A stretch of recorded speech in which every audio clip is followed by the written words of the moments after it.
Before money had symbols, before numbers, before banks and borders, there was uncertainty. How do you trade with someone you don't trust? Early humans understood something fundamental. Societies do not collapse because of hunger. They collapse because of mistrust.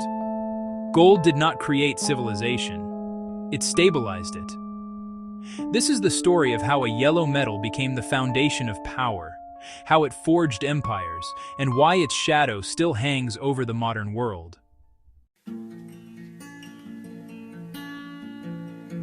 Barter economies were fragile. A farmer needed tools. A blacksmith needed food. But needs rarely matched perfectly. Gold solved this mismatch, not because it was useful, but because it was socially agreed upon. Deeper insight. Gold is one of the few materials humans across cultures independently valued. From Mesopotamia to China, societies that never met chose the same solution. Gold became a shared language of value, and shared language creates power. The moment rulers began minting coins, something changed forever. Value was no longer negotiated, it was declared. Coins carried symbols, gods, kings, emblems of state. Crucial shift. Money stopped being just a medium of exchange and became a tool of obedience.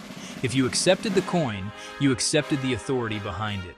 Empires didn't just rule territory, they ruled trust. Empires require armies. Armies require loyalty. Loyalty requires payment. Gold was the glue holding military power together. Historical pattern. When soldiers were paid in gold, empires expanded. When payments stopped, loyalty vanished. Mutinies were rarely ideological. They were economic. Many empires didn't fall on battlefields. They collapsed at payroll. As gold became central to power, control over gold became obsession. Conquest shifted in purpose. It wasn't just about land, it was about extraction. Uncomfortable truth. Colonial expansion followed gold deposits almost perfectly. Entire populations were reorganized to serve the flow of metal. Gold didn't corrupt power, it revealed it. Gold created stability, but also illusion. Rulers believed gold equaled wealth, but gold sitting still creates nothing. Empires that hoarded without investing stagnated. Key lesson: gold is trust, not productivity. This misunderstanding doomed many states. Power requires circulation, not accumulation. Carrying gold across continents was dangerous, so people invented receipts. Paper money began as trust certificates. Deep shift. Value moved from metal to belief in institutions. Banks gained influence, states gained flexibility, but the system only worked as long as gold could back the promise. Money became invisible. Power became centralized. Modern states eventually abandoned the gold standard. Not out of greed, but necessity. Critical transformation. Money became an expression of state authority, not metal possession. Gold stopped backing money. Confidence did. Empires now lived or died on belief alone.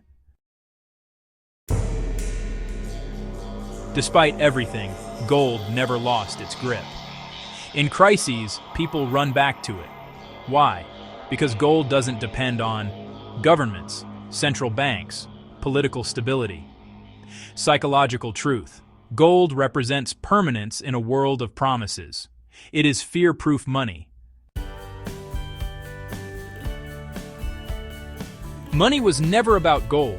Gold was about trust, and trust was about power. Empires rose not because they had gold, but because people believed in what it represented. Empires fell not when gold vanished, but when belief did. The form of money will continue to change. The secret behind it will not. Money is a story humans agree to believe, and belief builds empires. Rapid history, the past, told fast.